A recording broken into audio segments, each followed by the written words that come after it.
We've got a special session coming up. On Thursday, the House and Senate will come back in and essentially meet to admit legislation dealing with expansion of Medicaid. And really, there's a lot of negotiations that's now going on behind closed doors between Governor Maggie Hassan, House Speaker Terry Norelli, and Senate President Chuck Morse. They're trying to work out some kind of compromise, and this is kind of the do or die arrangement. It's pretty clear that if there isn't a deal by the end of business on Wednesday between those three parties, we could have a pretty acrimonious, very partisan debate on Medicaid expansion.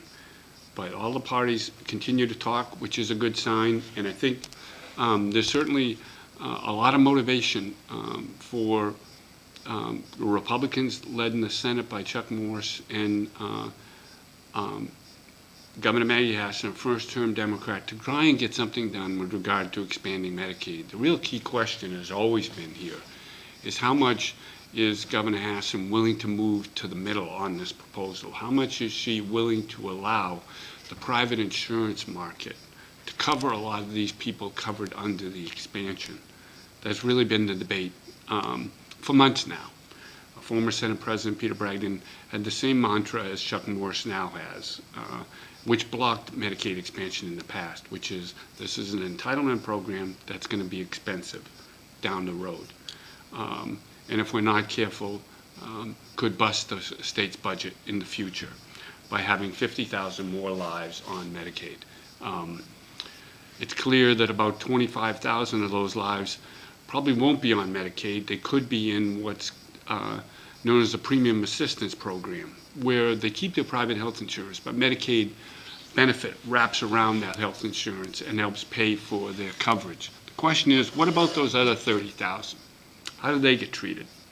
And I think that's what they're now negotiating about, certainly, and it'll be fascinating to see whether they can come to some kind of agreement and have a kind of kumbaya moment with all the parties involved, or whether this is going to be kind of a knockdown, drag-out, very partisan special session. We'll keep following it for you here at NashvilleTelegraph.com.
This is Kevin Landrigan.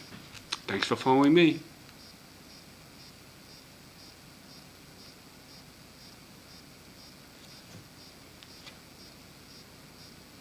We've got this 2013 is typically not an election year that a lot of people pay attention to. There's only 2 governor's races in the entire country right on this year. But in New Hampshire, we have some special elections, certainly, that bear watching, and we'll be watching the returns when they come in on Tuesday night, and could tell us a great deal about what the 2014 election cycle may look like. Certainly in Nashville, we've got that special election between Latha Mangiapudi, the Democrat from Ward 8, and former House Majority Leader Peter Silva. That's an interesting race. Peter Silva's been very popular in his home ward, has always done well there.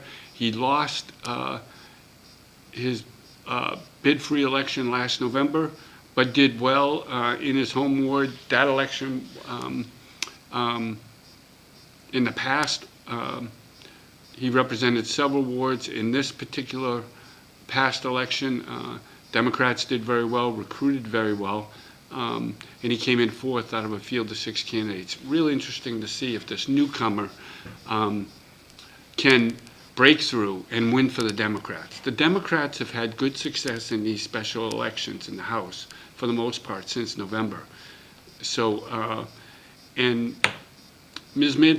Mangiapudi scored an upset in the Democratic primary, beating former National Alderman at Large Carl Andrade. I give a slight advantage to her in this one, of scoring what would be kind of a traditional upset, but nonetheless continuing Democratic success in these special elections. In Manchester, very important mayoral election.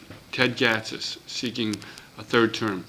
Patrick Arnold, National Alderman, who did very well in the preliminary election, got over 40% of the vote, which was very encouraging. He's raised significant money, over $100,000 in this campaign.